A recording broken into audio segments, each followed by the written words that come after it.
From concept to alpha state product. They pitch an idea, they sell it to the class collectively decides, and then they all work together to bring that vision to life. And usually, about week 5, there's a moment where everyone realizes, we know how to do this, and we can do this well. And for me, that's the most important moment in the program, because it's where students start to see themselves actively, creatively doing the work of their field, and they actually believe in themselves to do it.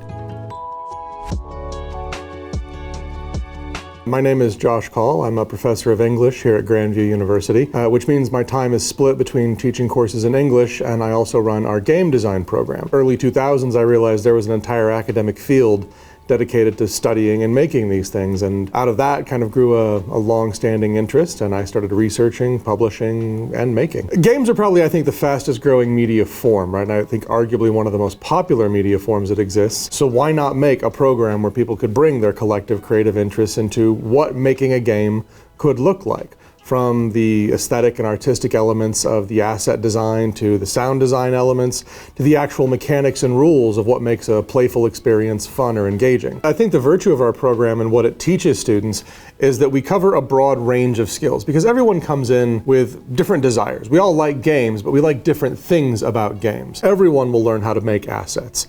Everyone will learn how to craft stories.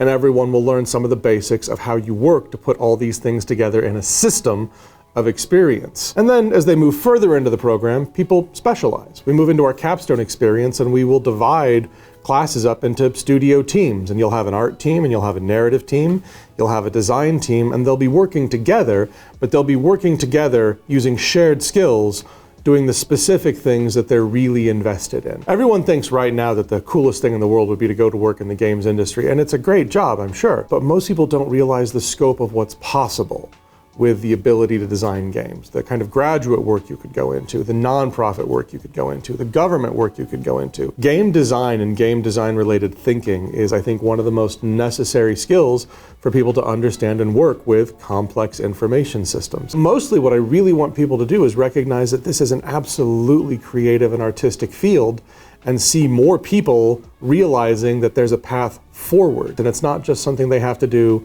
with a kind of hobbyist pursuit. At the moment, we're still the only program in the state of Iowa dedicated exclusively to game design the way that we do. I'd like to see that stay. I'd like us to be the only game in town, but I'd like to see us really become visible for that and the work our students are producing.